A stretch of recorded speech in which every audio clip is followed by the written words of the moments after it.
At first, no one thought the small signs would lead to a silent crisis.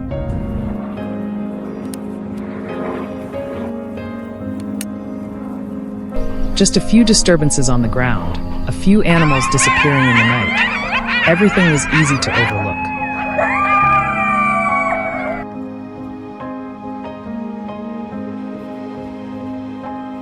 But then, like an undercurrent slowly rising, the attacks began to appear more frequently.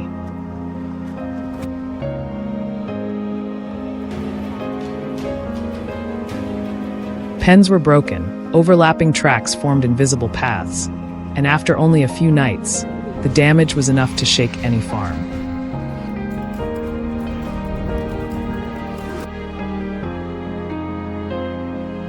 As the pressure grew, familiar measures were quickly put in place.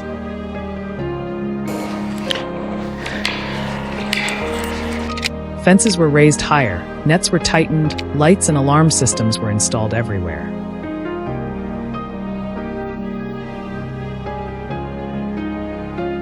In the early days, everything seemed effective, but that sense of stability did not last long.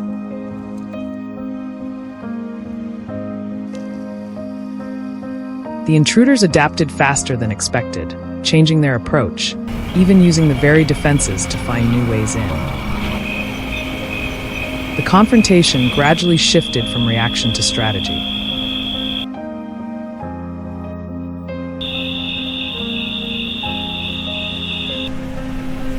When passive solutions were no longer enough to maintain balance, a more proactive approach had to emerge.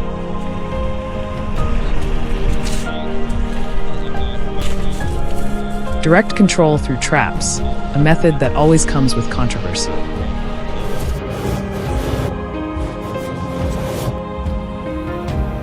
For some, it is the final line of defense to protect their livelihood.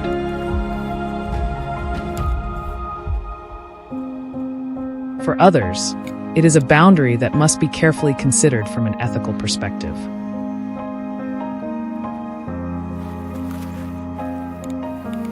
But reality does not wait for perfect agreement.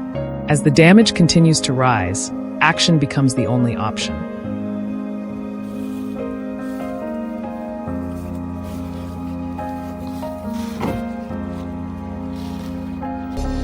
The first position is usually along a movement corridor, where tracks repeat almost every night.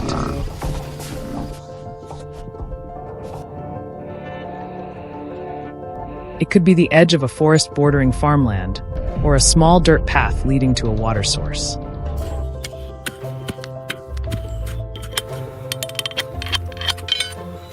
Here, the trap is not placed randomly, but hidden exactly at the point the wolf is forced to step through.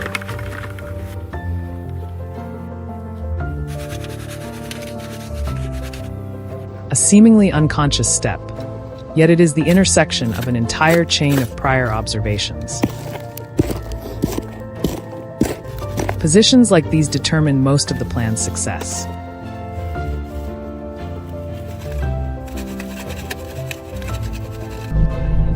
The second position is completely different, located near areas where prey has been attacked before.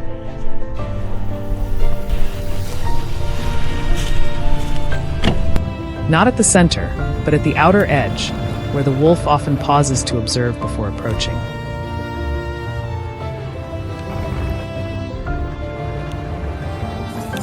This is a sensitive zone, requiring a high level of precision.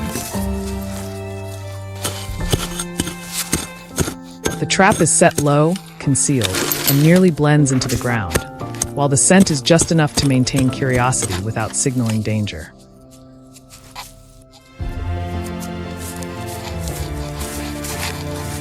If the first position relies on movement habits, the second exploits hunting instincts, an even harder weakness to control.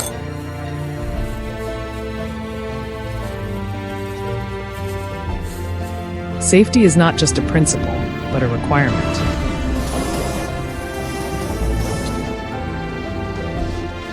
Operators approach from downwind, use gloves, and minimize any trace left behind.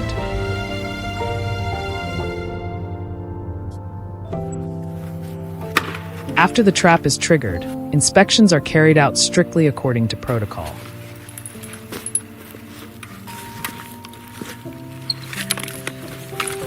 This is not a single action, but a chain of disciplined steps, where any mistake can lead to unpredictable consequences.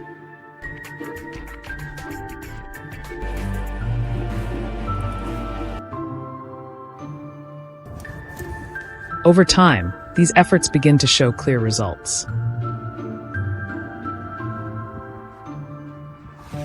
Attacks gradually decrease, the pace of disruption slows, and areas once repeatedly invaded begin to stabilize.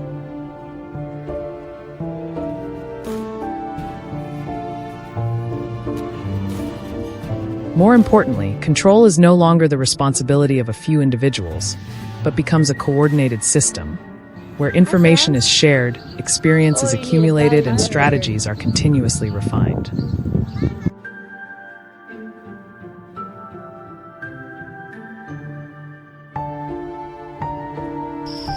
In many major cities around the world, such models have been implemented for years.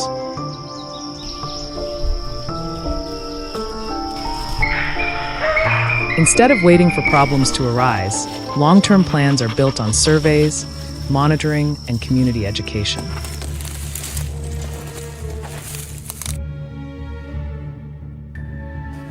After all, wildlife is not the enemy. They are simply adapting to the changes created by humans.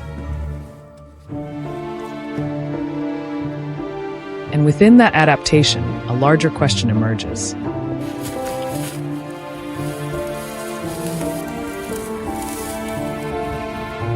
As the boundary between nature and human life continues to blur, what path will we choose to coexist?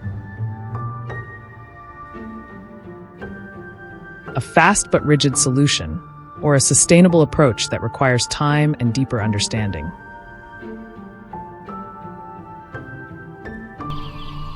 Perhaps the answer does not lie in the trap itself, but in how we perceive our role within the ecosystem. Because in the end, this space does not belong to humans alone. It is where two worlds are learning to exist side by side.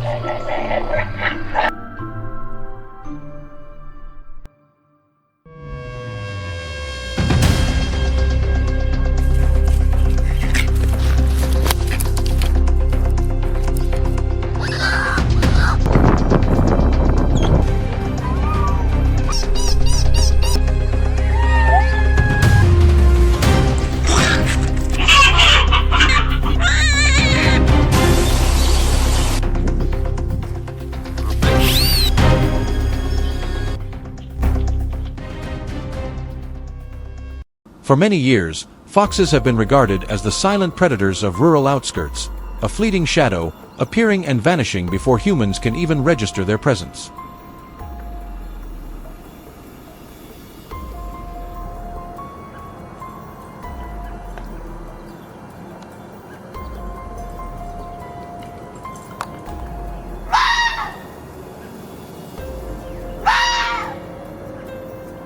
They move along the edges of fields, slip past fences, and weave through pockets of darkness untouched by light.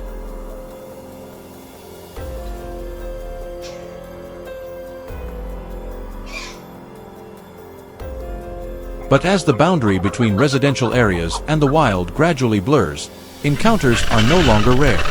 Foxes are now appearing closer than ever, just behind chicken coops, beside organic waste bins, or along familiar paths leading out to the fields.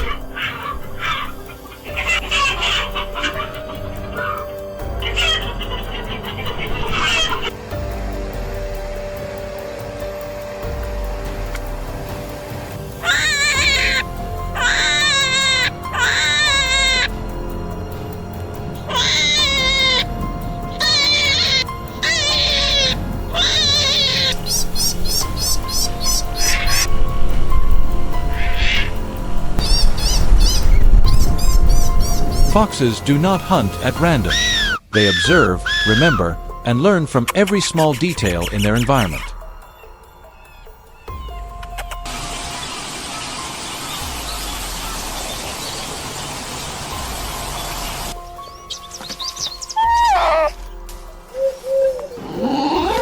A safe route, a low disturbance area, or a place where food was once found, all of it is retained like an invisible map in their memory.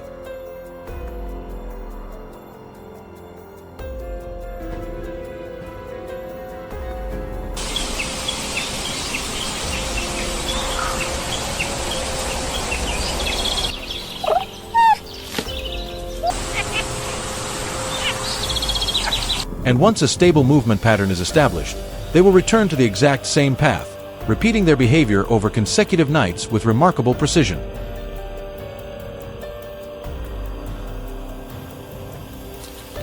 For this reason, effective control cannot rely on chance. Instead, many farms have shifted toward a more discreet approach: padded foothold traps with restraint covers.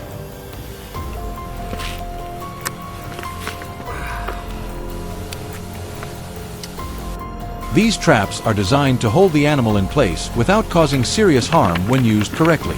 Unlike cage traps that are easily spotted in open spaces, this system nearly disappears into the natural landscape. The loop is carefully concealed with fine soil, dry leaves, and surrounding materials, making the trap site appear completely undisturbed, as if no human intervention had ever taken place.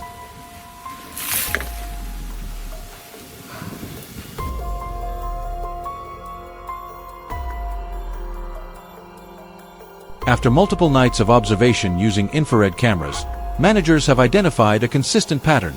Foxes rarely approach bait directly.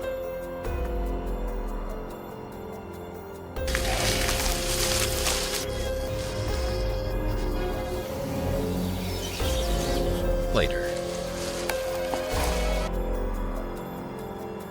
Instead, they circle, pause, observe, and only then move forward in short, cautious steps.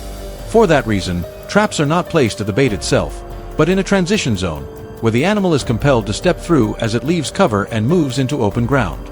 This is the point where the front paw is almost certain to land.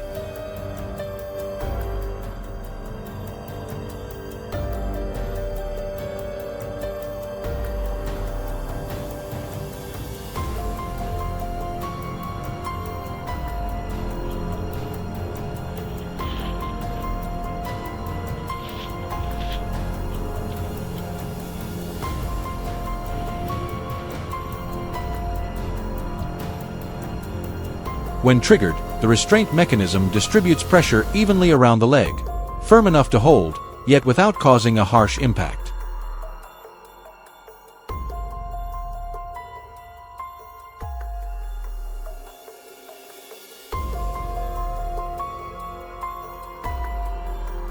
This not only helps minimize injury, but also reduces the animal's panic response. In the initial phase, the entire area is handled with minimal interference. Operators wear gloves, limit scent traces, and avoid repeated movement around the set location. Bait is not presented openly, but instead dispersed subtly in the form of scent, just enough to trigger curiosity without raising suspicion.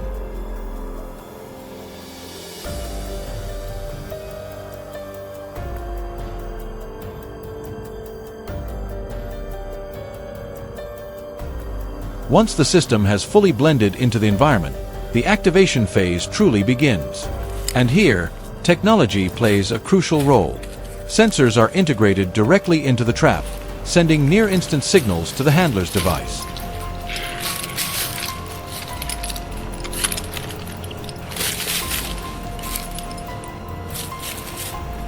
This significantly shortens response time, an essential factor for any live restraint system.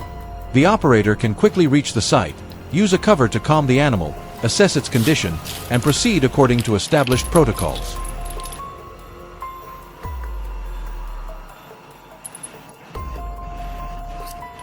In locations where humane models are applied, health checks and relocation to a more suitable environment are always mandatory steps.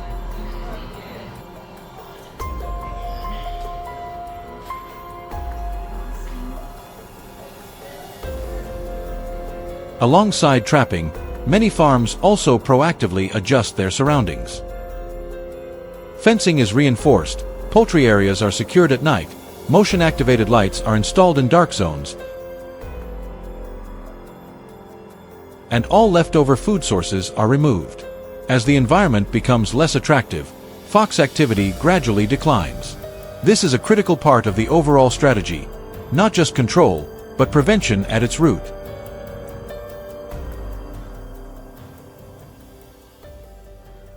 Ultimately, traps are only tools. True effectiveness lies in the ability to read movement patterns, understand behavioral habits, and intervene at the right moment.